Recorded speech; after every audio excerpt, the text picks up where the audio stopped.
All right. Well, I think we'll get started, and when people come in as they want, they're welcome to kind of jump in. That's fine.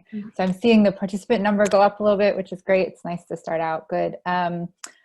So for everyone who's joining us, my name is Eleanor Marchant. I'm a postdoctoral fellow here at the program in Comparative Media Law and Policy. We're in the Center for Socio-Legal Studies in Oxford here. And our guest is Jessa Lingel, who's the assistant professor of communication at the Annenberg School for Communication at University of Pennsylvania. And she's joining us all the way from Pennsylvania, so it's exciting. We're doing this sort of all completely virtually this time. Good morning. Yeah, good morning, good afternoon to everyone here in Europe. So for those of you who are joining as audience members, I will encourage you, there's a chat function at the bottom. I'll encourage you to put questions as we're going. Like anytime you have a question, just put it there. We will probably not answer it right away, but it will come up in the conversation, and I'll ask the questions to allow Jessa to answer whatever you guys want. And yeah, so I think we'll do a little bit, like Jessa will talk a little bit about her book initially, and then we'll get into kind of really a discussion type of approach to this. We want it to be like pretty informal and not like overly rigid and everything, and to really kind of take advantage of this virtual type of format. So yeah, Jessa, is there anything else you want to say to introduce yourself before you kind of go on? No, I'm just really delighted to be here talking about my new book about Craigslist, and I'm excited for a conversation. Great, yeah. Yeah, okay, so why don't you feel free to get started and tell us a little bit about your book. By the way, I have a copy of it right here. Oh, wow. for anyone that is interested in Internet for the People. So it's great, you can get it from the publisher. Remind me the name of the publisher. It's Princeton University Press. Princeton University Press. I think it's also available on Amazon already. So yeah, so it's easy. Highly recommend it. All right. Yeah, there you go. Thanks so much, Eleanor. So this is my second book, and I am someone who's been studying digital culture for around 10 years. And in that time, I've sort of gone through different waves of what's been interesting to me, but I've always been interested in platforms that are sort of at the margins, or platforms that sort of get left out in mainstream discourses about digital technology. And so Craigslist sort of fits that model. I know, its user base is most heavily concentrated in the United States, but it sort of has parallel sites in a place like the UK, where there's sort of like free cycle websites, or Gumtree down in Australia. So there's different platforms that all sort of have the same function of basically trying to help people give away their stuff, sell their stuff, buy stuff locally, get jobs. At one point, which maybe we'll talk about, Craigslist also had like a pretty booming scene in the personals world, so an early form of online dating. So it's had all these different functions over time, and that make it a really rich area of inquiry. And so I had quite a project as far as like deciding what kinds of stories to tell with a book about Craigslist. This is the first academic book that's been written about Craigslist. So in that sense, I had a pretty open slate as far as what I wanted to do, which is both really exciting and also sort of terrifying. But I wound up trying to tell a story that was about not just Craigslist, but Craigslist is a sort of guidepost for how digital culture has changed in the last 25 years since Craigslist went online. So I'm happy to talk more about the different themes that come out of the book, but that's sort of like the organizing principle of why this book came about, how it came about. Great. Yeah, no, there's so many interesting themes in the book. I love, like, I have plenty of questions already too. So maybe, I mean, you've talked sort of briefly about the type of platform it is, but I think it would be great to hear a little bit more about the origins, like where did this platform come from? Yeah, so in some ways, I think of Craigslist as this anomaly of digital culture, but in some ways, its origin story feels very familiar to us now. So there is actually a Craig behind Craigslist, Craig Newmark. He was in San Francisco in the 1990s, and there really is this sort of origin story where like Craig Newmark, his other buddies who are in the tech scene are like sitting around in this apartment, and they come up with this idea for this platform, and it really takes off and then becomes wildly successful and a household name. And that kind of feels familiar, this idea of like, oh, these like guys sitting around like figuring stuff out. But in a lot of ways, we forget that the tech scene in California in the 1990s wasn't in San Francisco the way it is today. It was in the South Bay, down in Silicon Valley. So the tech scene in San Francisco is totally different. And the other thing that is sort of interesting about how Craigslist got started is it was originally an email listserv. So it was really about trying to get people who were interested in this thing called the internet, a way to get together. These sort of monthly meetups would happen. In its early days, Craigslist was known preeminently as a job website. So it would help you get these like elite tech jobs. Like that was sort of what it was for. And so it started off as an email list, and then so many people wanted to be on the list. There's more people than Craig could actually code for in Pine. So he had to create this website. So he built this website. And then suddenly, it became a sensation. It was originally focused, in San Francisco, but over time it grew to, now it's in over 700 cities across the globe. And it's incredibly successful. You can think of it as like a classified ad site. So instead of writing classified ads in the newspapers, you would write a classified ad on Craigslist. Almost all of the ads were free. And unlike if you've ever written a classified ad, you had to keep it as short as possible to make it be as affordable as possible. And in Craigslist, you could write as much as you wanted. So it is the most successful classified ad site of any medium at any point in history. And so that's one way of thinking about how it got its start.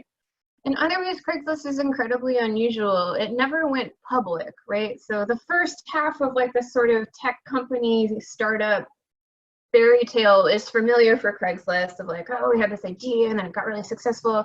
But the second half never happened. The second half being the IPO or the initial public offering. And that's sort of the Cinderella moment where like these people who got in on the ground floor are suddenly able to cash in, for tens of thousands or hundreds of thousands or millions of dollars. And that never really happened with Craigslist. The creator, Craig Newmark, and the CEO who's been there since 1999, Jim Bugmaster, they own all of the shares. Craigslist has never had more than 3 shareholders. And so when you don't have any shareholders, you can really stick true to your, the leadership's values. So that's why the platform looks the way it does. That's why it has the policy that it does. It's because it's privately held by these guys who are just really committed to this like early 1990s vision of how the internet should look and feel. This raises an interesting question, because I think a lot of people who are aware of Craigslist would also notice the sort of older style of the platform, right? The visual nature, it's very much, the text, it's what it looked like back when I, started using it when I moved to New York. Like I remember, using that platform in the same way. So what is it like? What is it that's really caused them to keep it the same way and not update? Like it's so different from so many other platforms, and the way people buy and sell things too. Why is it still that way?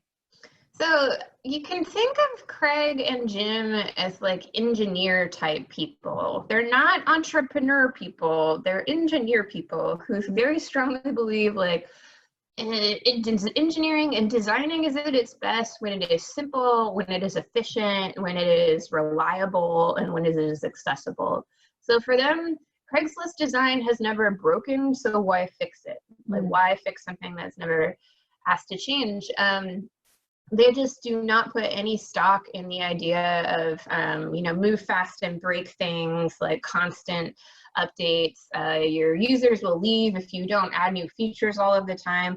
They just have never bought into that. And And in a way, I mean, if you ever go to the like personal web pages of like computer science faculty members, you will see this. Like a lot of them still have these like HTML websites for themselves, and they're just like, yeah, this still has all the information I need. Why would I change it? They know sophisticated coding, right? Like these are computer, I'm sure that I could find many like computer science professors at Oxford who do this. Like they know how to code things to be more sophisticated. They just don't see a need to, because the information that they want to present is still there. So it's this commitment to a particular engineering mindset that they've just held on to.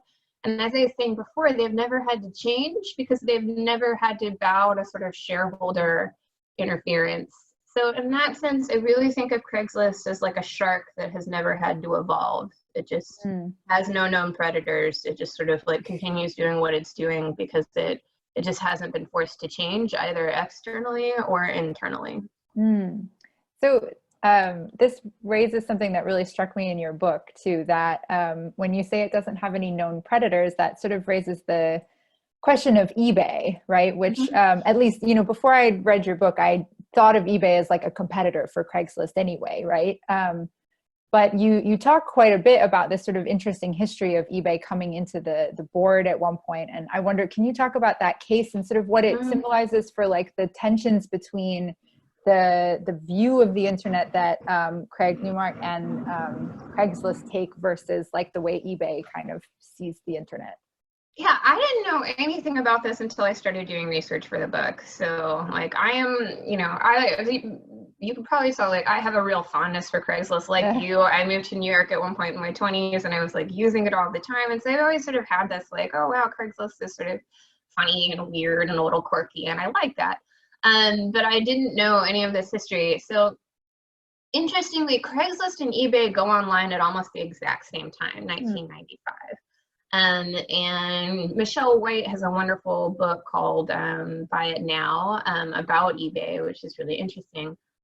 But one thing, so there was a moment around 2002 when eBay, so there was originally 3 people who had shares in Craigslist, Craig Newmark, Jim Buckmaster, and then a third person, Philip Knowlton. And Philip Knowlton realizes that Craigslist is really taking off and he can sell his shares. So he decides to sell his shares to eBay. And this is like a really interesting thing because Craigslist and eBay started off at a very similar place at a very similar time, but went incredibly different ways. So you have Craigslist, which is sort of trying to stay true to its community roots, which is sort of trying to, you know, be very locally focused. Again, it's not trying to have a whole lot of shareholder interference. And then you have eBay, which is like very much going the other model that I was talking about. You know, it has an IPO, it has a lot of fancy leadership, it has this sort of like global domination vision of how it wants to operate. And so in some ways, the fact that Craigslist was at one point like had a 33% stake of its shares owned by eBay only makes sense if you take a predatory view of that situation, right? Like the only way that this was going to make sense is if eventually eBay decides it is going to buy all of Craigslist, which it very much wanted to do. And so the battle between Craigslist and eBay goes on for like, you know, 10 years. And it's sort of very complicated, and I won't get into the like nitty gritty details of it, but I want to say 2 things about it. So first, in that court case, you really do see the differences between these 2 companies. And so you have this judge in Delaware, because in the United States, that's where almost all of our corporate lawsuits are filed for complex reasons of Delaware's legal code. But so you have this court case being settled in Delaware about these 2 California companies that is basically drawing out this comparison between the 2 and trying to argue that aside from the legal decisions around whether or not eBay was allowed to sort of make these increasingly predatory moves about this company that was trying to resist, there's a broader struggle there over, you know, what is a vision of a successful internet company, because to eBay, it was completely obvious that a company should get as big as possible, as fast as possible, that it should win over as many customers as possible, that it should monetize its users, that it should make sure that it has a certain amount of control over its users. And that's the vision of eBay, which is the vision that has mostly won out in the internet. And then you have the Craigslist vision, which is a much more like a smaller vision, a community-based vision, this idea that a platform, doesn't have to sell user data, a platform doesn't have to monetize. Really at the heart of it was like Craigslist saying, we know we could make more money, we just don't want to, because we can't see a way to do that without exploiting our users. And eBay being like, but that's what the internet is for. That's what web companies are for, is this trade-off between user convenience and user privacy. And so the judge in Delaware, Judge Chambers, was even saying like, this is a David and Goliath scenario where eBay is Goliath and Craigslist is David. So in that sense, I kind of go into this long debate about, or this court case, even though it's like kind of, complicated, and at one point it's about like who has the right to be on the, voting of a board of college, whatever. But the reason it's worth it for me is to sort of, for one thing, you really see the difference between the stakes, these ideological stakes of what a tech company is. And the other thing that I want to say for people who do this kind of research is, I was able to interview with Craig, and I read like 300 blog posts that Jim Buckmaster wrote. So I had, and I did a lot of interviews with people who had been around in Craigslist early days. And all of that was really important information. But at a certain point where I got a lot of insider information was from court case filings. So it was from reading all of these courtroom documents that I found out about Craigslist's, financial structure and its legal structure. Because it's privately held, it's very difficult to get that information. And so for researchers, I just found, this is my first time doing any sort of like critical legal analysis. And I was so grateful in a weird way for this lawsuit, because it allowed me to sort of like insider track into at least part of Craigslist history. So the lawsuit was important for really seeing Craigslist ideology and how it compared to a much larger company. And also it was just such a wealth of information when it came to understanding how Craigslist is organized. I feel like the sort of eBay vision of the internet is really it's clearly what's come to dominate, right? It's sort of what we understand in many ways as the internet these days, the sort of monetized, commercialized version of it. Obviously Craigslist sort of represents at least what I would interpret as an earlier version, but I'm curious when that kind of monetization really took off. Has it always been there?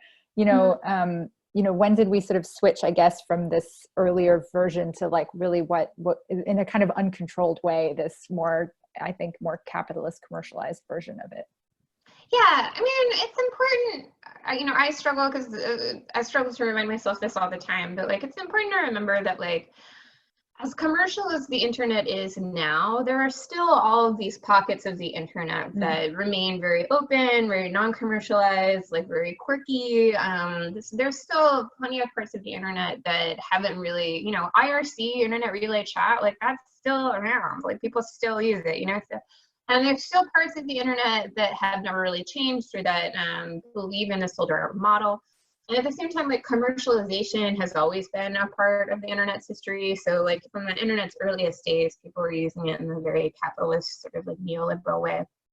But in general, I do think that we have shifted away from a model where users expect to have a lot of privacy and autonomy, and they expect to have their data be treated as something for them rather than something to monetize.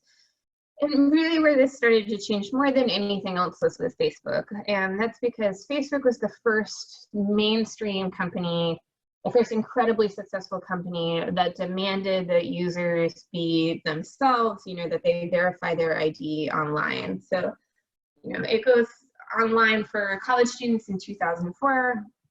And then it launches to everyone in 2006. And that's really when you start to see this new model of, or not exactly new, but like a model that had always been there taking off and becoming dominant, is with Facebook saying, you you will get to feel like this service is free because you never pay directly for this product that we are giving you, and you get all of these conveniences of connecting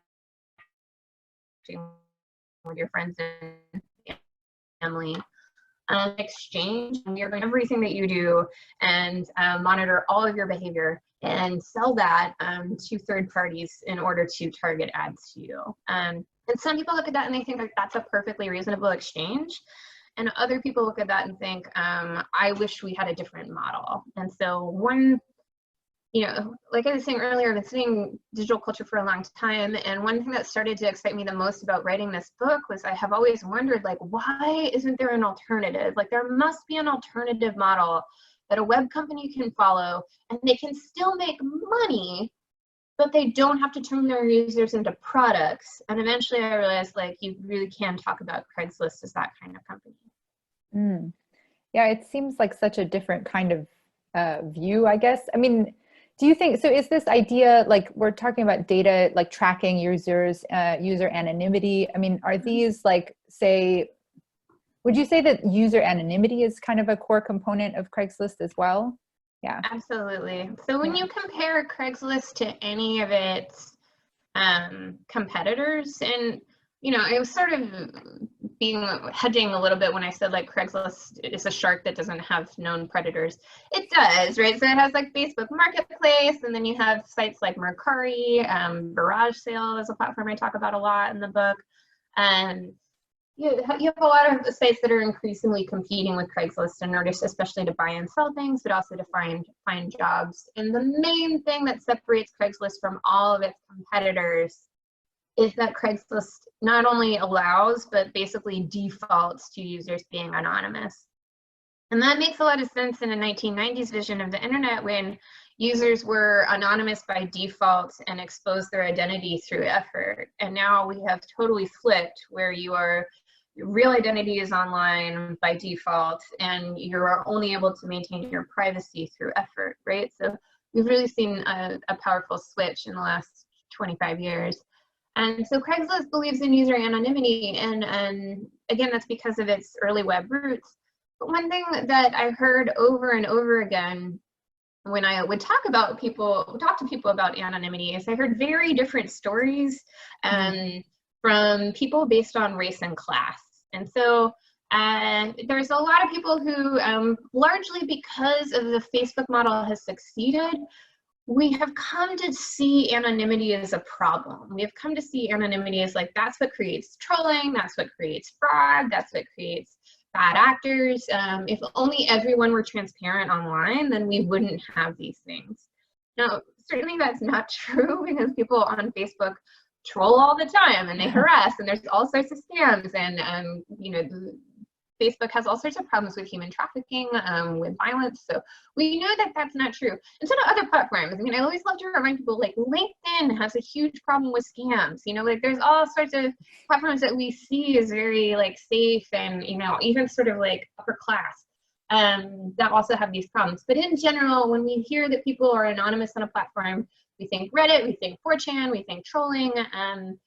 So that association has become more and more powerful. But what was interesting was when I talked to particularly like women, there would be a real divide here. So when I talked to mostly white women about Craigslist and anonymity, I would hear over and over again, like, Craigslist, I hate using Craigslist. I don't know who someone is. It makes me feel threatened. It makes me feel risky. I think it's patriarchal. You know, women are, and it is true, like, women are at a higher risk for violence than men. So it's really a feminist issue for me to feel like I demand someone else be visible online. It is for my safety. That was the narrative that I heard from white women.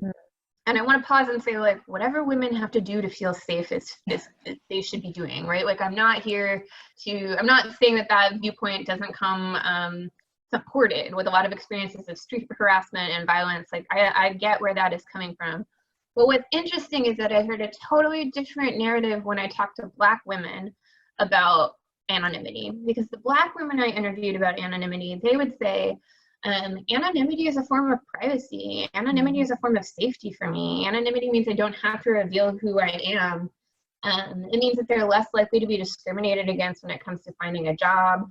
It means that one thing that I had never thought of is someone was like, I don't want someone to know that I'm selling a TV in my neighborhood. If I put that on Facebook Marketplace, then all of my neighbors are going to know, and maybe they will come for it. As opposed to Craigslist, where it's totally anonymous and I am safe trying to sell things out of my home. So they had a very different language and set of logics around anonymity, which I thought was fascinating. The other thing that was so interesting to me about this is so many of the white women I interviewed would invite me to their homes, like to do these interviews. They'd be like, oh yeah, come to my house where their children are.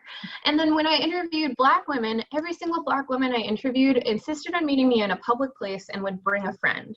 And I was like, so who's really taking steps to preserve their privacy and safety? And who has a narrative around anonymity that is supported by a lot of mainstream ideas about anonymity, but they're not actually taking steps to be safe in terms of their interactions with people online. So I'm really grateful to all of the people I interviewed, but I'm grateful that I, heard this tension, because I think it actually says when we are, for me personally, if I'm thinking about anonymity and safety, I am most interested in the viewpoints of people who struggle with safety every day.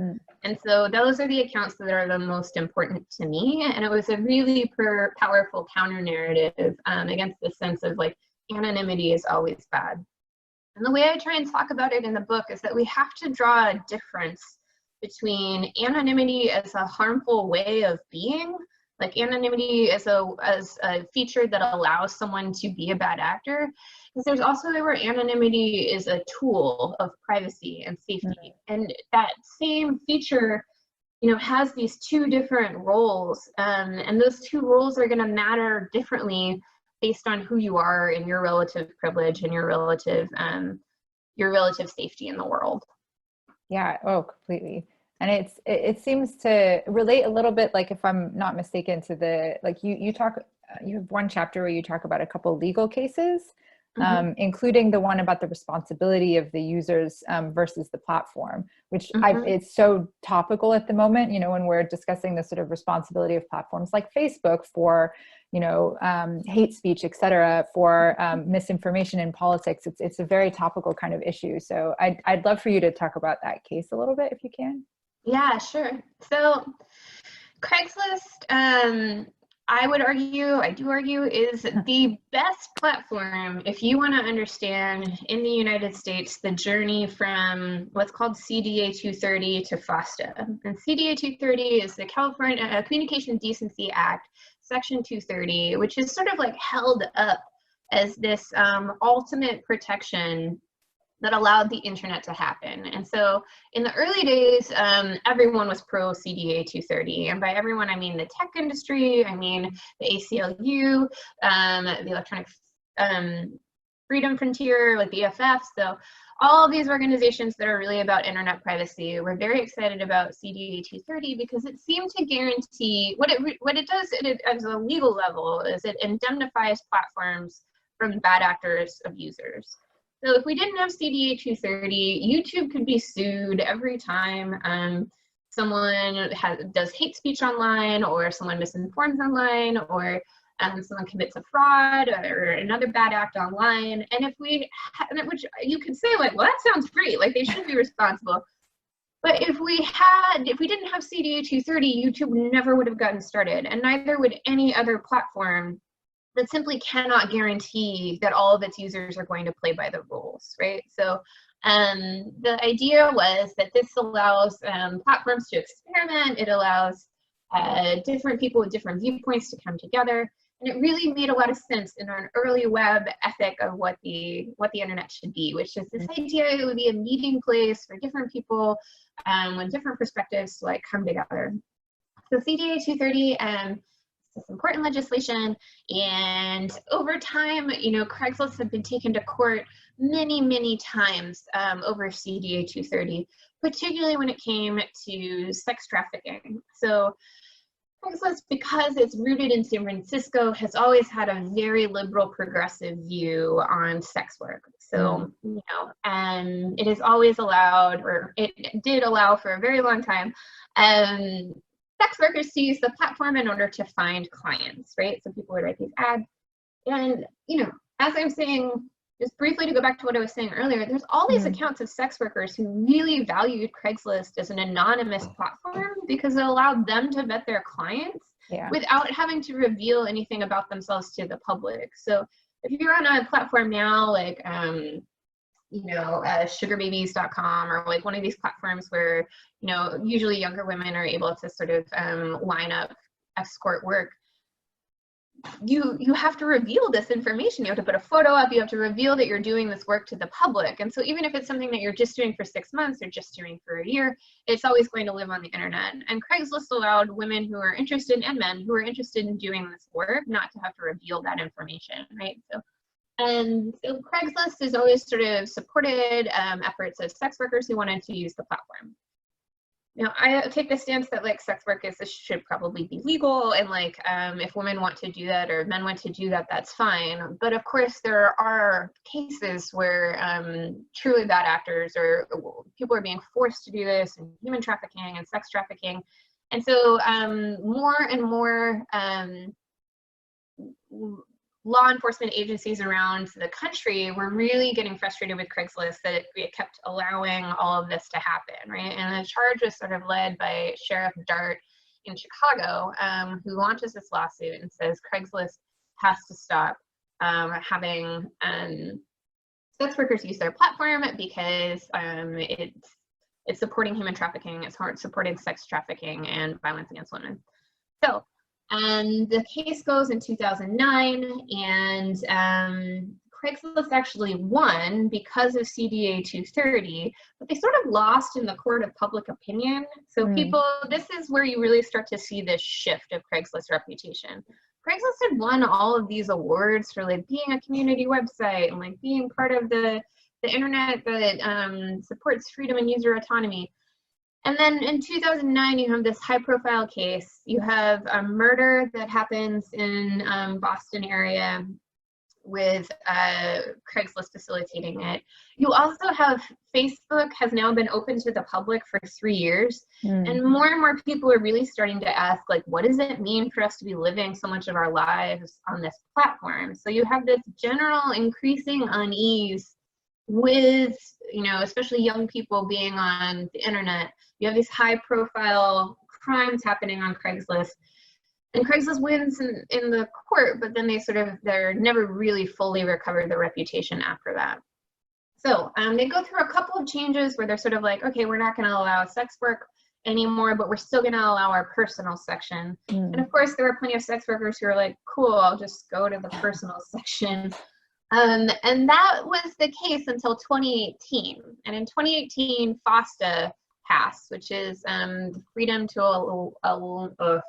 to Stop Online Sex Trafficking Act, which passes almost unanimously in the Senate, right? So this is bipartisan legislation. You only had 2 senators, Ron Wyden and Rand Paul, who were like, no, this is a bad bill.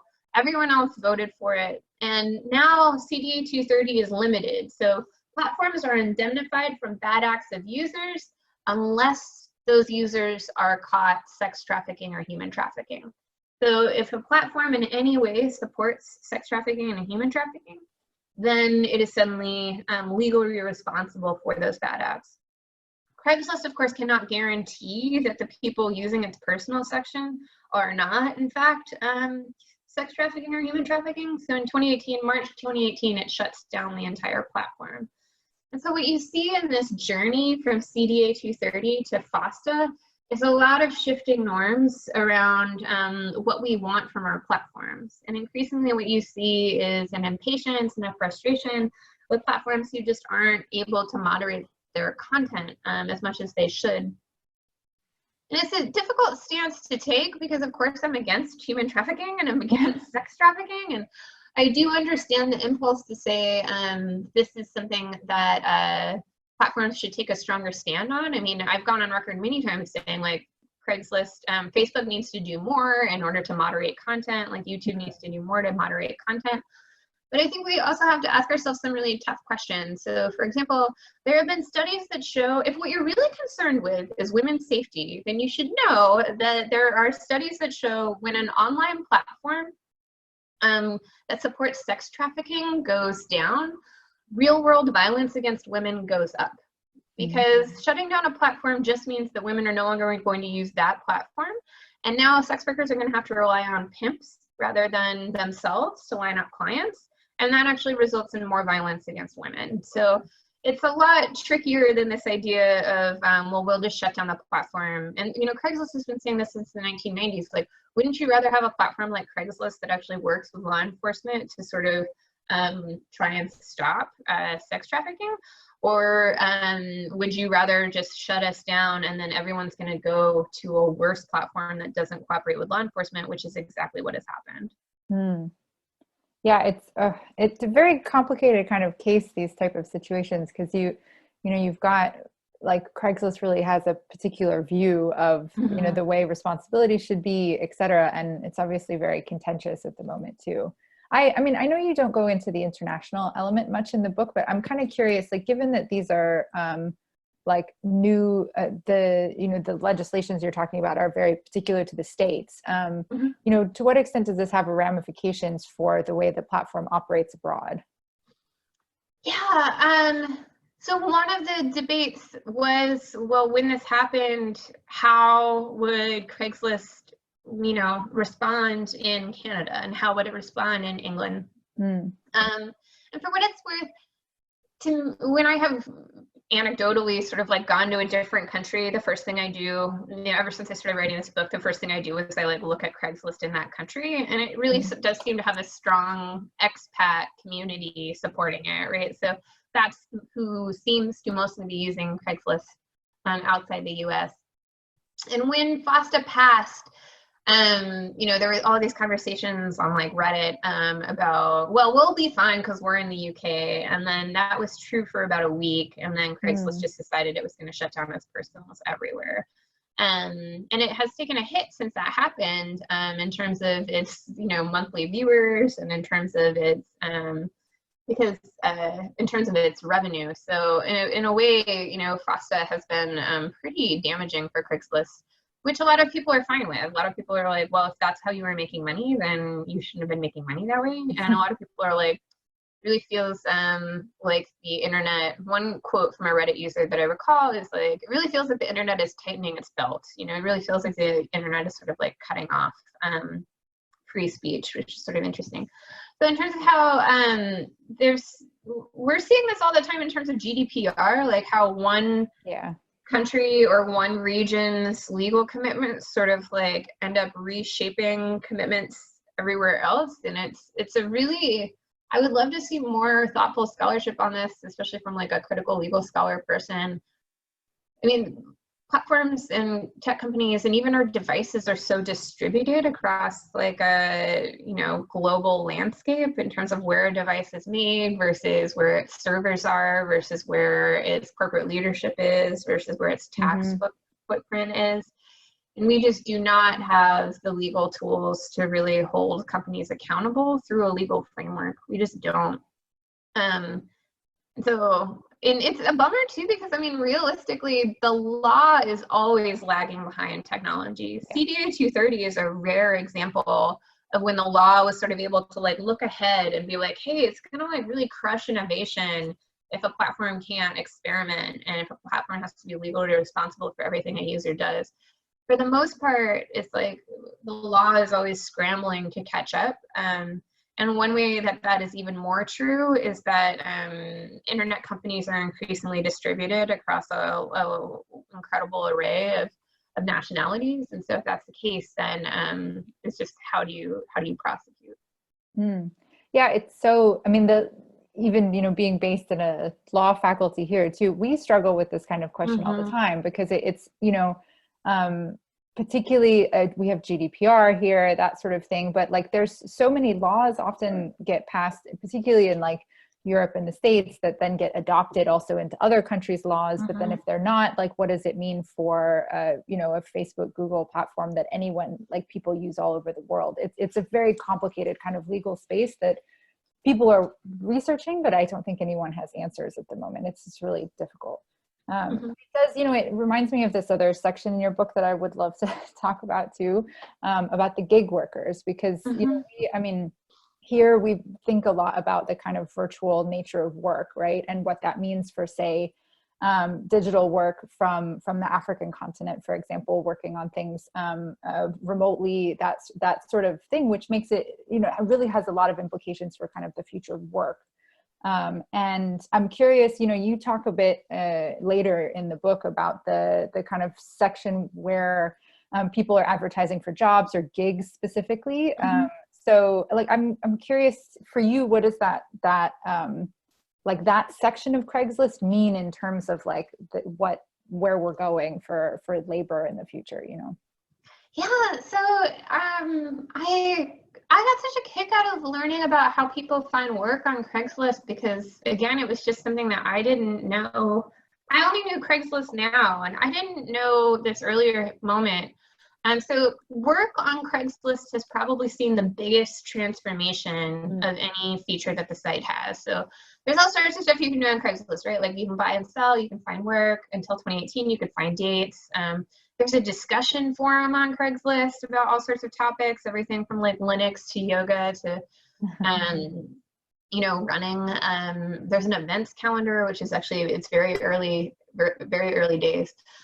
But in the beginning, Craigslist's only source of revenue was job ads. So it would charge $25 to place a job ad, which was incredibly cheap compared to placing an ad in a newspaper or placing an ad in a trade magazine. And at the beginning, Craigslist was known, so in this moment that I was tracing earlier, where Craigslist was like rooted in San Francisco, the tech scene is happening, nobody knows what the internet is, but everyone wants in on it.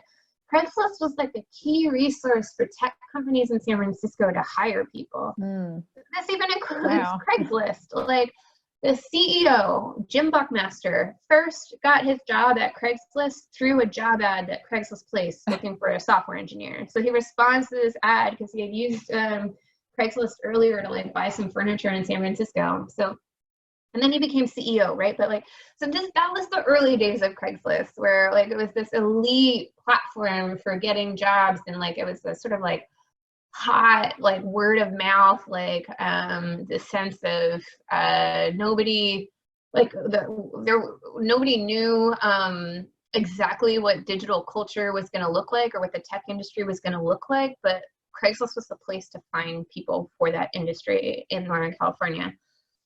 And that's where you start, and then you end up with a totally different narrative of what Craigslist jobs look like.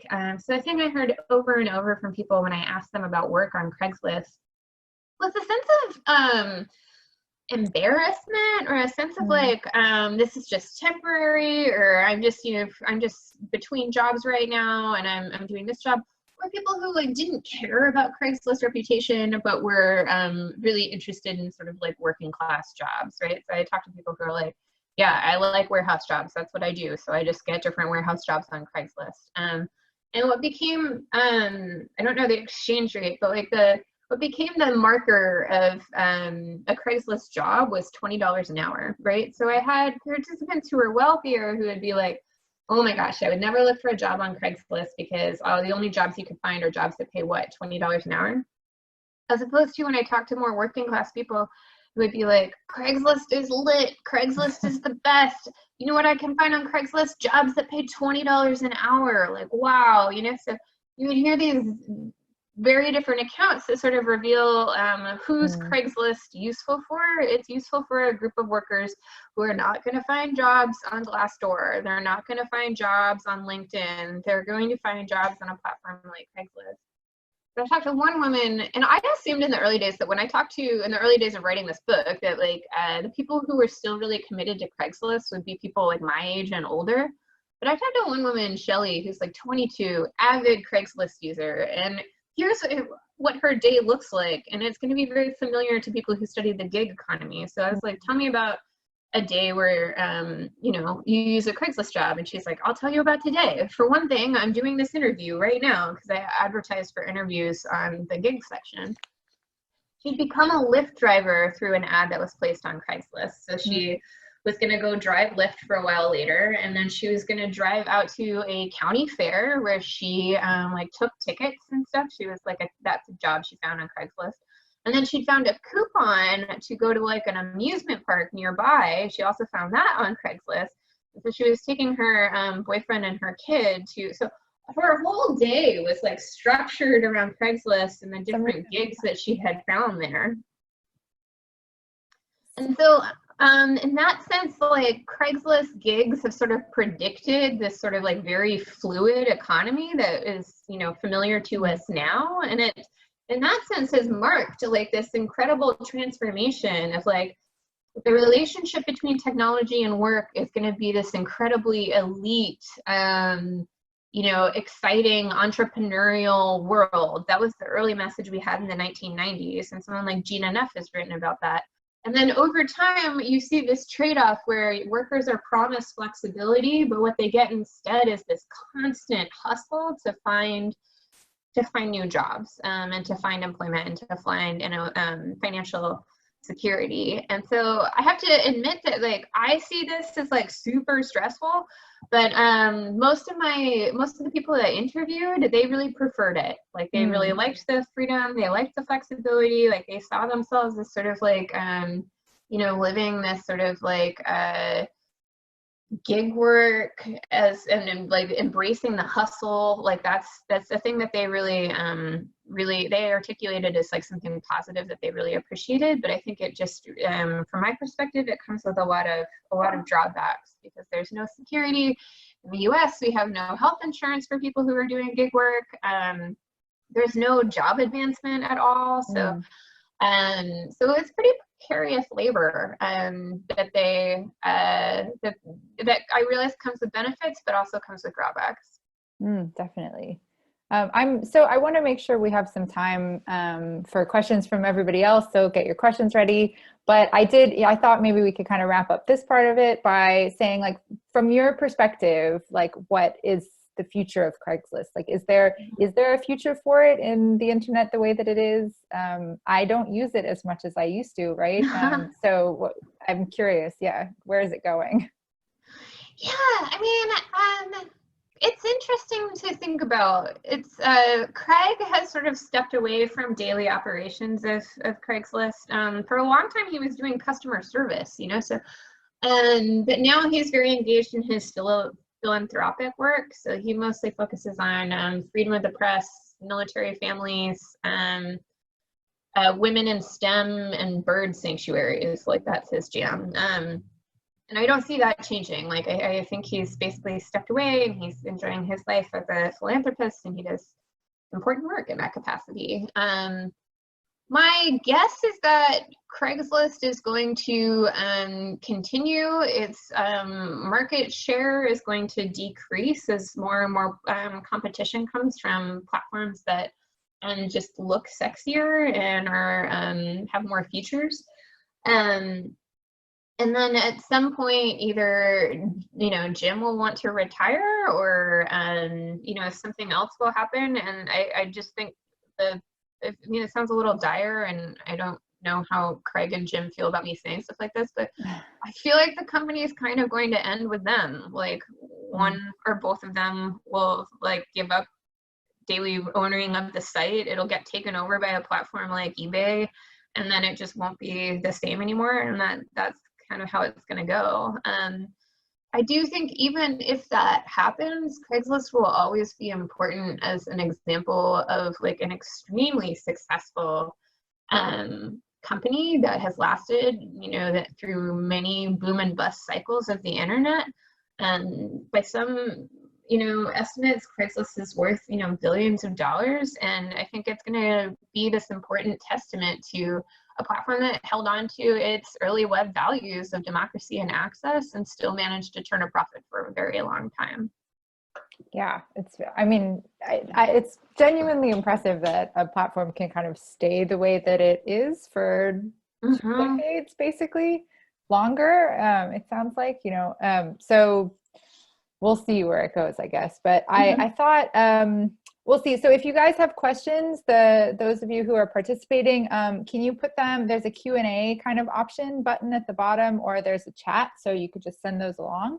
And we'll wrap up when we've run out of questions too, but I feel like I could ask Jessa questions all the time, because I think actually if, depending on what kind of questions we get in, I would love to hear more about the kind of personal section of, what that means in terms of kind of,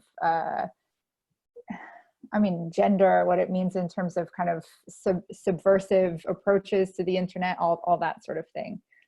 So yeah, I don't know if you want to talk about that a little bit. Sure. If we get other questions in. I had no interest in talking about Craigslist personals until FOSTA happened, and then I sort of felt like I had to. And so I started interviewing. That was the most difficult section to recruit for. It was actually people who would use the personal site, because lots of parts of Craigslist are sort of stigmatized, but one thing that's really stigmatized is using it for the personals. So I found that the people who are most committed to Craigslist personals are, again, people who had people who weren't interested in heteronormative relationships, or people of color, or people who had a body type that was sort of not conventionally considered particularly attractive. So people who had a difficult time on either because of racism, because of sexism, because of homophobia, because of transphobia, because of fat phobia. All of these people saw Craigslist as a way where you could actually get to know someone through these text-based exchanges. And I mean written text, not SMS text. These text-based exchanges before you did the, it's the opposite of a swipe left, swipe right scenario. Yeah. Because now that we just sort of the idea is there's actually scholars like Shotgun McGlatten have found that queer men, for example, can be incredibly discriminatory about what they want online, because all you have to base it on is what someone looks like. So it's actually a recipe for increasing discrimination. So in that sense, people who don't benefit from people who don't benefit from an image or visual based economy really saw value in Craigslist. So we have a question, so I thought I'll jump into that one if you want, which is, to me this is actually really pertinent. So user named MC Farrell, I think, and she's curious about what people you interviewed who are younger, what they think about Craigslist. They didn't know it, they've only really known the kind of Facebook type of internet. Do people in that demographic still use that platform? They do. So I don't, because Craigslist doesn't share this information, I don't know much about the average demographics of a Craigslist user. So I don't know how common it is for young people versus other groups to use Craigslist. But young people I met who use Craigslist, I met all sorts of people who were between, say, 18 and 24 and use Craigslist. And I wasn't anticipating them to be so into the platform, because they weren't there for the early 1990s, so they shouldn't have nostalgia for something that they never experienced. But when I talked to tech journalist Justin Peters about this, he was a really great interviewee.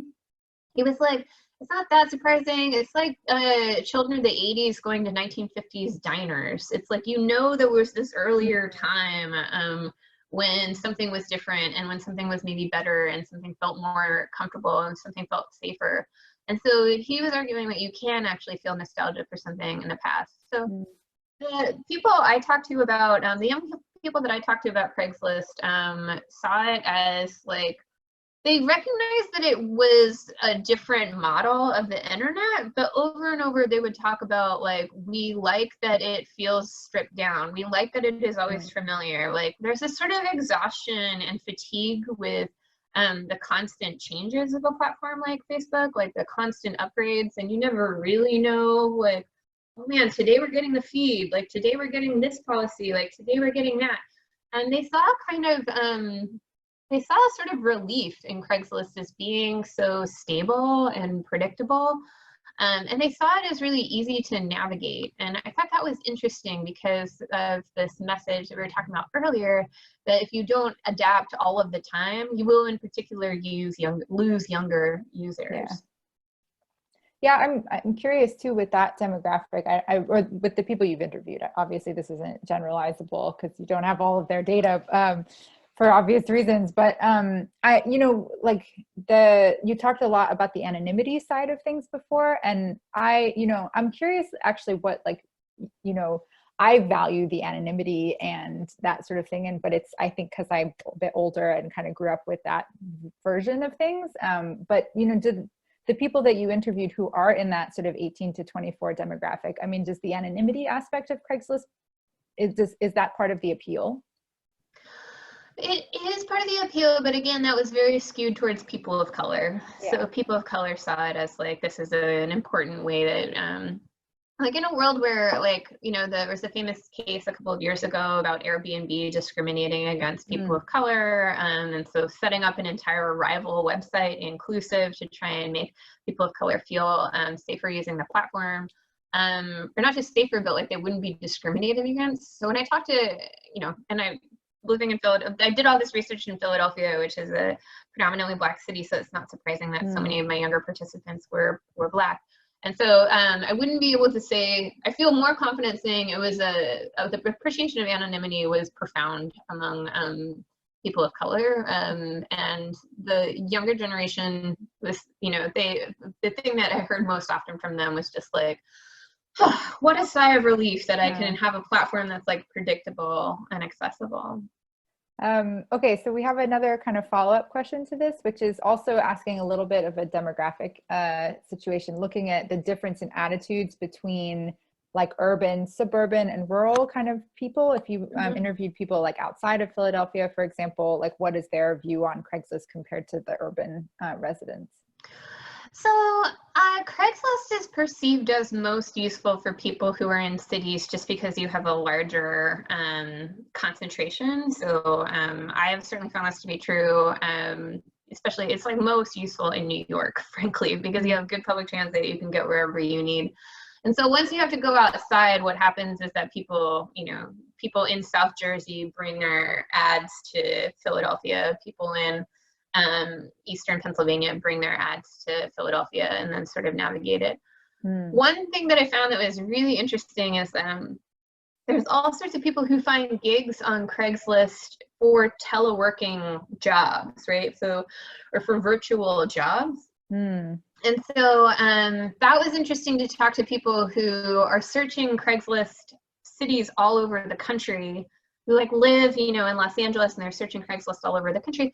And then they would talk about like the different cities that had a better and worse reputation for jobs, right? So people were like, oh, New York job ads are totally scams. I never worked there. Philadelphia, DC, pretty good. Boston, good. Like I would never look. So they had a very nuanced understanding of the particular jobs that they liked to do, and where geographically what the best scene for that would be. And it didn't always seem to match any sort of macroeconomic sense of like, oh, well, yeah, it makes sense that you look for tech jobs in New York. You'd be like, oh no, you can't look for tech jobs there. It's totally scammy. You have to go to, you got to go to Chicago, So in that sense, Craigslist did have this sort of ability to take on a local flavor, even though someone was not going to be working in that city. For the urban rural thing, the other thing I would say is like Craigslist has like an interesting set of precursors with if you live in a small town, sometimes there'll be these like radio shows that are sort of like, oh hey, like so and so just had puppies, and if you want a puppy, just go over to so and so's house, and like we'll be able to, they're giving away puppies. So this sort of sense of like a community forum, like small towns have an extensive history of having to like share that information, that Craigslist kind of echoes, but it doesn't work as well unless you're in an urban area with a high concentration of people. So I have a question, like this to me is sort of on the tip of my mind, so to speak, with a lot of the research that we're doing too, which is this sort of more optimistic or kind of pessimistic view of the internet, right? And I know in your book, you kind of talked about how Craig himself, right, had quite an optimistic view, like persistently optimistic view, it sounded like, of the internet, even when you were interviewing him. And, you know, I mean, clearly in the last few years in particular, I think since, you know, Cambridge Analytica kind of scandal maybe is where you can mark the shift from. I think the discourse around the internet has certainly gotten much more clear about acknowledging the kind of negatives. And, you know, some may say that's kind of getting too negative, but others would say, for example, that it's like by acknowledging the negative, you're helping to prepare and like create policies necessarily, you know, that'll make the internet safer going forward. I mean, do you, like, having done all of this work, do you have like a view on how to balance those two things? Oh, that's a tough question. So I land in a similar place to like Charlton Gillespie in his book, like Custodians of the Internet, where he's like, towards the end, one thing that I took away from his book was that we have to hold each other accountable. Like, we are looking towards these platforms and demanding, you know, a certain set of changes. And we should, from like, as a feminist Marxist, like, I'm all about holding corporations, you know, speaking truth to power and like trying to hold them accountable. But we've been incredibly unsuccessful doing that. And so one thing that I like about a platform like Craigslist is that I think it offers this sort of middle ground where like users are encouraged to hold each other accountable on Craigslist. Like, users are responsible for like flagging each other's content, and so that can definitely be misused, as Michelle White points out in her book on eBay. But it can also be a sort of like mutual aid and mutual care. And so I guess I would land more on platforms need to provide more tools for users to call each other out in a transparent way. And so, you know, Kate Crawford and Charlton Gillespie have written about, like, when you flag someone on a lot of platforms, and this is also true of Craigslist, you have no idea what happens, right? Like, you don't know what the process is between an ad being flagged and it being taken down, or an ad being flagged and a user's account being frozen. You don't know. So a middle ground, it seems like to me, would be recognizing tech companies that are privately or publicly held are always going to try and make as much money as possible. And they're going to exploit users in order to do that. We can hold each other accountable when governments clearly aren't going to, and when watchdogs clearly aren't going to, but we need to be given the tools. And so if a platform could just like give us more tools to both protect each other and call each other out, like, that would probably be a middle ground for me. There's so we have another question. This is interesting because it relates to like how you see your book in terms of like paving the way for more scholarship.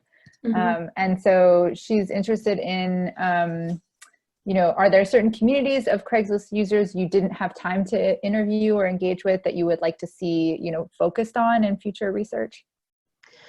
I mean, I on the one hand, like, sex workers have been sort of like over talked about or over determined in Craigslist, and like, I was happy to write a book that was about the brass tacks of Craigslist. Like, what does it look like? There were no books. There wasn't even scholarship on like, what does it mean to buy and sell on Craigslist? Like, what does it mean to look for work? Like, what does content moderation look like? So that was like the main focus of my book. But I do think a lot of the points that I was trying to raise about race and about gender and about anonymity would have been a lot more robust if I had been able to interview sex workers. And it was really difficult. That's always a difficult group to try and reach. And it was even more difficult after FOSTA shut down the personals, because then I was like, how am I actually going to find people on a platform that no longer supports those users? And so I wish I could have had that viewpoint in order to make that case a little bit more strongly, or complicate that case in important ways. So that's something that I wish I could have done. And then there's also like, there are some women who were involved in Craigslist early days that I tried to track down but wasn't able to talk to, and I really would have loved to be able to reach out to those folks. So There's definitely more, and the last thing I would say is like, I would love to know more about how Craigslist gets used by expat communities around the world. I think that would be a really great project. Yeah, to see how it's used. Yeah, so I want to apologize. I'm having a little bit of internet issues apparently Oh no, it's fine. on campus. So I'm hoping the video, everything is okay for everyone else. But that might be a sign that maybe we should wrap up in a little bit. And I think, yeah, I mean, do you have like last thoughts about, like, aside from people to interview, but like what kind of work would you like to see that would build on this type of, on your book? I mean, it's funny for me to say as someone who's mostly studied community and identity online, but I think we need more work that is not so much on like how people express themselves online and not so much about how people build community online, but it's more about how digital technologies are ingraining themselves into our banking, like how it is ingraining ourselves into elder care, like how like our everyday lives are becoming more and more indebted to these mainstream tech companies. So I think that shift is already underway. I think a lot of the work on like gig work, for example, is really important. But I also think that I would love to see more work that's about like how the internet is shaping local politics. And in an interesting way that sort of does go full circle with Craigslist, because it started out being like a platform for local people to get things done in their neighborhoods. And I think there's been kind of a turn away from that in internet studies, and that's really what I'm most interested in, is like finding ways to bring internet studies work back to a street level, a neighborhood level. Yeah, it's one of the things that sort of fascinates me the most about Craigslist is it's so local in terms of like the work, like the woman you said you were interviewing who was like a Lyft driver, and like all of the work that she does is, you know, offline and like local where she physically is. Whereas I often think, you know, I certainly think of gig work as virtual work, like someone working for someone very far away. So it's kind of got this very interesting like local dimension in a way that a lot of other things that I would associate with gig work don't.